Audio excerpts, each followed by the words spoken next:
Hello. Women's day आ गया है। तो आज तो हम अपने बारे में बात करेंगे ना, क्योंकि आज तो बनता है।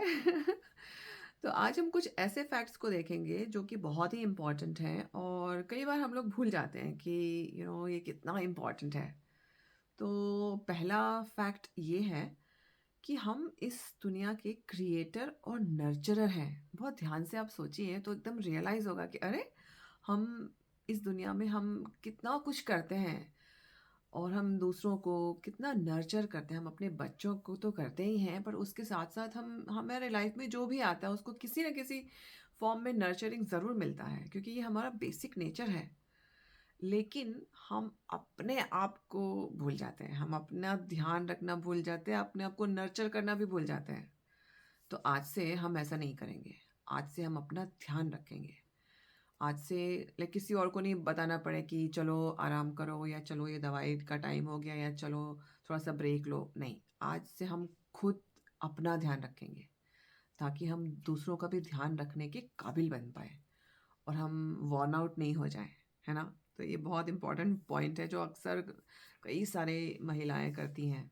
कुछ तो इतना ज़्यादा कि अपने आप को इतना इग्नोर करते हैं कि कोई इम्पोर्टेंट अगर ऑपरेशन होता है तो वो भी पोस्टपोन करती हैं कि बोर्ड के एग्ज़ाम निकल जाने दो या ऐसा हो जाने दो, वैसा हो जाने दो। ऐसा नहीं करेंगे। दूसरा, हम अपने जो नीड्स हैं ना, उनका नहीं ध्यान रखते हैं। जैसे कि हमें मान लीजिए कोई शौक है, जैसे कि किसी को ड्राइंग का शौक है या पेंटिंग का, सिंगिंग का, म्यूज़िकल इंस्ट्रूमेंट सीखने का, डांसिंग का, या कोई भी ऐसा शौक जो कि आपको पसंद है, हमेशा से पसंद था, लेकिन अब आपने करना छोड़ दिया।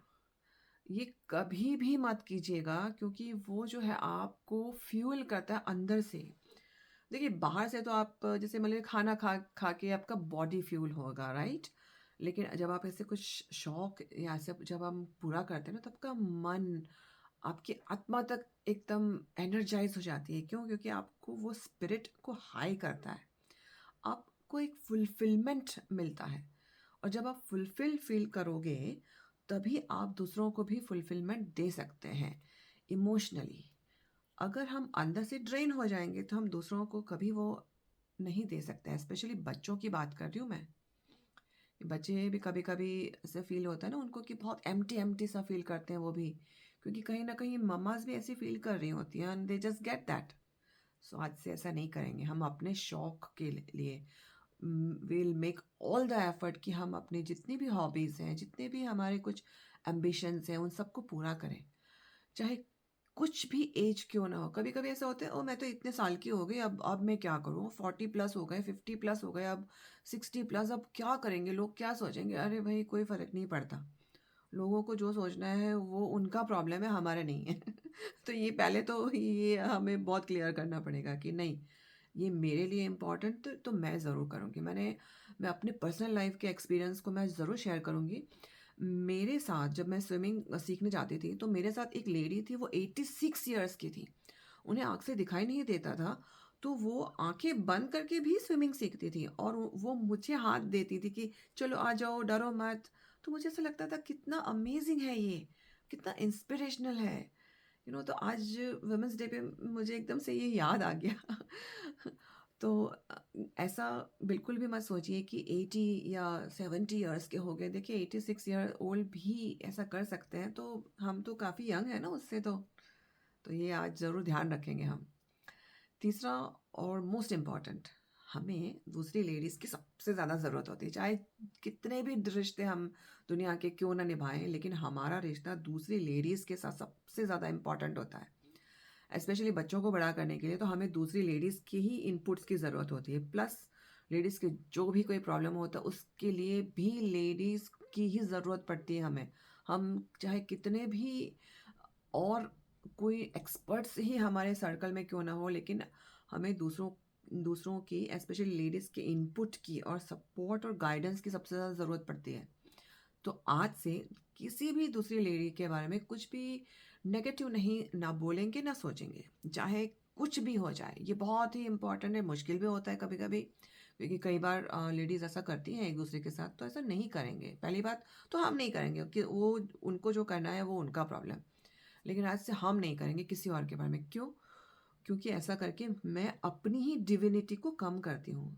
अब यहाँ पे आया अगला पॉइंट कि हम में वो डिवाइन एनर्जी है और हमें वो तभी एक्टिवेट होती है जब हम दूसरों को भी एकदम रिस्पेक्ट से हम ट्रीट करते हैं, और specially between two women, because मेरे अंदर अगर डिविनिटी है तो आप में अगर होगी तब है, तो जब वो कनेक्ट होंगे तब वो इन्वोक होती है। और इसीलिए बहुत सारे कल्चर्स में, ऑलमोस्ट सभी जगह मैंने देखा है, दुनिया के हर कोने में कोई ना कोई रिचुअल, कोई ना कोई फेस्टिवल, कोई ना कोई कस्टम या कोई ना कोई कोई सेलिब्रेशन ज़रूर होता है जहाँ पे लेडीज़ एक दूसरे के साथ आके काम करती हैं, को सेलिब्रेट करती हैं। क्योंकि हमें एक दूसरे से जब हम कनेक्ट होते हैं तो हमारे अंदर एक अलग ही, आपने देखा होगा, एक अलग ही एनर्जी आती है। वो क्या है? वो हमारी डिवाइन फेमिनाइन एनर्जी है और हमें उसको एक्टिवेट करना है। और ये तभी होगा जब हम एक दूसरे के साथ हम टाइम स्पेंड करेंगे। सो मेक श्योर कि आज के बाद हम दूसरी लेडीज़ के साथ कोलैबोरेट करके, उनको सपोर्ट करके, उनको एनकरेज करके, उनको अपलिफ्ट करके हम साथ चलेंगे। और बिल्कुल भी क्रिटिसिज्म का तो यहाँ पे सवाल ही नहीं पैदा होता, ऑब्वियसली। कोई भी डिविनिटी में तो ये पॉइंट आएगा ही नहीं। और इसको आप फिलोसॉफिकल बिल्कुल भी मत समझिएगा, ये बिल्कुल भी फिलोसॉफिकल नहीं है, ये बिल्कुल प्रैक्टिकल है। और ये हर जगह, हर कल्चर में बिल्कुल डीप रूटेड है। सो आज से, और आज तो बेसिकली मौका है, लेकिन आज से हर रोज़ हम इन सब पॉइंट्स को याद रखेंगे और हर एक दिन को वुमेंस डे की तरह सेलिब्रेट करेंगे, है ना? क्योंकि ऐसे कहते हैं ना, when mama is happy everyone is happy. So until next time, be happy and do happy parenting.